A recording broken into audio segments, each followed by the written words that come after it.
ഇപ്പൊ ഇറാനെ സംബന്ധിച്ചിടത്തോളം ഏറ്റവും വലിയ ഭീഷണി ആരാണ്? എന്തുകൊണ്ട് ഇത്രയും ആളുകൾ അവിടെ കൊല്ലപ്പെട്ടു? ഇത്രയും നേതാക്കന്മാരും ഇത്രയും ശാസ്ത്രജ്ഞന്മാരും ഒക്കെ ഒറ്റുകാരെ കൊണ്ട് മാത്രമാണ്. മൊസാദിന്റെ ചാരപ്പണി. ഒറ്റുകാരെന്ന് പറഞ്ഞു കഴിഞ്ഞാല് ഒരു മുസ്ലിം രാജ്യത്തിലെ അവിടുത്തെ മുസ്ലിമീങ്ങളെ വിലക്കെടുത്തിട്ട് അവരെ കൊണ്ട് ഒറ്റു കൊടുപ്പിച്ചിട്ടാണ് ചെയ്യുന്നത്. ഇസ്മായിൽ ഹനിയയെ വധിച്ചത് അദ്ദേഹത്തിന്റെ റൂമിലേക്ക്, ഇപ്പോൾ നടന്ന ശാസ്ത്രജ്ഞന്മാരെ വധിച്ചത് അവരുടെ കെട്ടിടം, അവരുടെ താമസം കൃത്യമായിട്ട് ആര് പറഞ്ഞു കൊടുത്തു?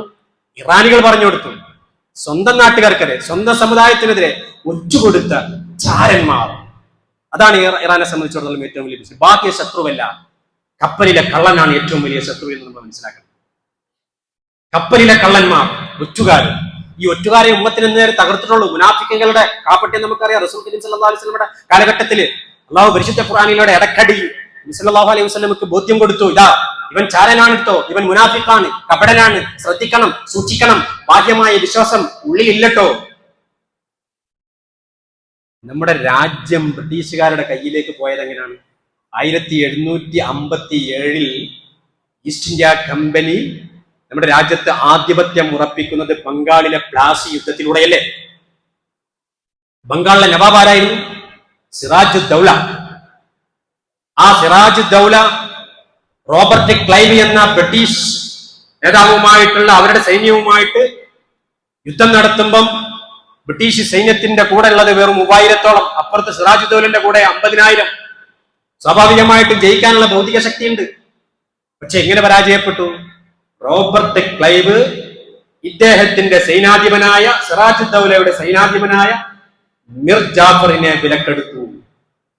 മിർ ജാഫറാണ് സൈനാധിപൻ സൈന്യത്തെ നിശ്ചലമാക്കി. സിറാജ് ദൗല യുദ്ധത്തിൽ പരാജയപ്പെട്ടു, പലായനം ചെയ്യേണ്ടി വന്നു മുർഷിദാബാദിലേക്ക്. ആ സിറാജ് ദൗലയെ വധിച്ചത് ഇതേ മിർ ജാഫറിന്റെ ആളുകളാണ്, ബ്രിട്ടീഷുകാരല്ല. അതോടുകൂടി ഈസ്റ്റ് ഇന്ത്യ കമ്പനി ഇന്ത്യയിൽ ആധിപത്യം സ്ഥാപിച്ചു. ബ്രിട്ടീഷ് നരമേധം തുടങ്ങി. 1857 ഒന്നാം സ്വാതന്ത്ര്യ സമരം നമുക്കറിയാം. ഇനി പോവട്ടെ, ദക്ഷിണേന്ത്യയിൽ ബ്രിട്ടീഷുകാരെ വിറപ്പിച്ചൊരു ധീരവ്യാഗ്രൻ ഉണ്ടായിരുന്നില്ലേ? സ്വാതന്ത്ര്യ സമര സേനാനികളുടെ പ്രചോദനമായ ടിപ്പു സുൽത്താൻ. ആ ടിപ്പു സുൽത്താൻ എങ്ങനെ ബ്രിട്ടീഷുകാരെ വിറപ്പിക്കുകയായിരുന്നു. ആ ടിപ്പു സുൽത്താനെ 4ാം ആംഗ്ലോ മൈസൂർ യുദ്ധത്തിൽ ഒറ്റുകൊടുത്തതാരാണ്? സ്വന്തം മന്ത്രിയായ മിർ ജാഫർ. അതോടുകൂടി ദക്ഷിണേന്ത്യ ആരുടെ കീഴിലായി? ബ്രിട്ടീഷുകാർ. ഒറ്റുകാരാണ് ഈ ഉമ്മത്തിനെ തകർത്തിട്ടുള്ളത്.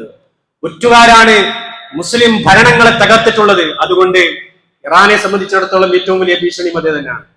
അതോടൊപ്പം അനൈക്യം. ഇന്ന് ഇറാന് സഖ്യകക്ഷികളില്ലല്ലോ. റഷ്യയും ചൈനയും കൂടെ ഇല്ല എന്ന്.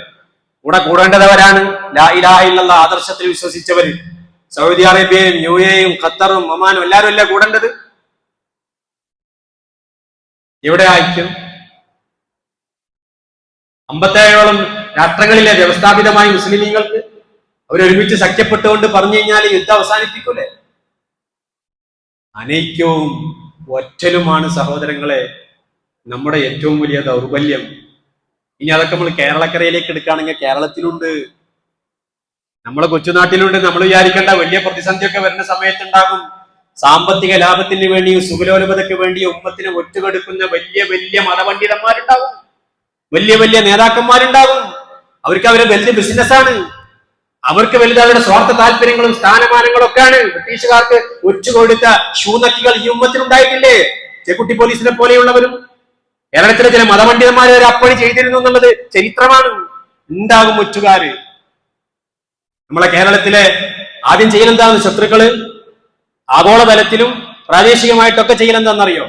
ആദ്യം പിശാച് വൽക്കരിക്കുക. അവർക്ക് ഇഷ്ടമില്ലാത്തവരെ പിശാച് വൽക്കരിക്കാനുള്ള സാമൂഹികമായ പരിസരം ഉണ്ടാക്കുക, വെറുപ്പുണ്ടാക്കുക. അവൻ തീവ്രവാദിയാണ്, ഭീകരവാദിയാണ്, കൊള്ളാത്തവനാണ്. പട്ടിയെ പേപ്പട്ടിയാക്കിയിട്ട് അവസാനം തല്ലിക്കൊല്ല. അണ്വായുധം ഉണ്ട് എന്ന് പറഞ്ഞിട്ടല്ലേ സദ്ദാം ഹുസൈനെ വധിച്ചത്, ആ രാജ്യത്തെ നശിപ്പിച്ചത്. അവസാനം പറഞ്ഞു, അണ്വായുധമൊന്നും ഇല്ലട്ടോ, ഞങ്ങൾ പോയി പരിശോധിച്ചപ്പോ ഒന്നും അവിടെ ഇല്ല. ഈ ഒരു സാധനത്തിന്റെ പേര് പറഞ്ഞിട്ടാണ് ഒരു രാജ്യത്തെ ഇല്ലാതാക്കി. നമ്മുടെ രാജ്യത്തും അങ്ങനെ തന്നെയാണ്. പ്രതികരിക്കുന്നവർ വിശ്വാസദൃഢരായ മുസ്ലിമീങ്ങളെ, സംഘടനകൾ, നിരോധനങ്ങൾ, അതിന് പരിസരം ഉണ്ടാക്കും. ആദ്യം പരിസരം ഉണ്ടാക്കും, സാഹചര്യമൊക്കെ ഒന്ന് ഒരുക്കി തരും. എല്ലാവരും കൂടി മുസ്ലിം സമുദായത്തിൽ അവരെ തീവ്രവാദി, ഭീകരവാദി, കൊള്ളാത്തവൻ, ഒറ്റപ്പെടുത്തണം, വലിയ അപകടകാരി എന്ന് നമ്മൾ തന്നെ പറയാൻ തുടങ്ങും.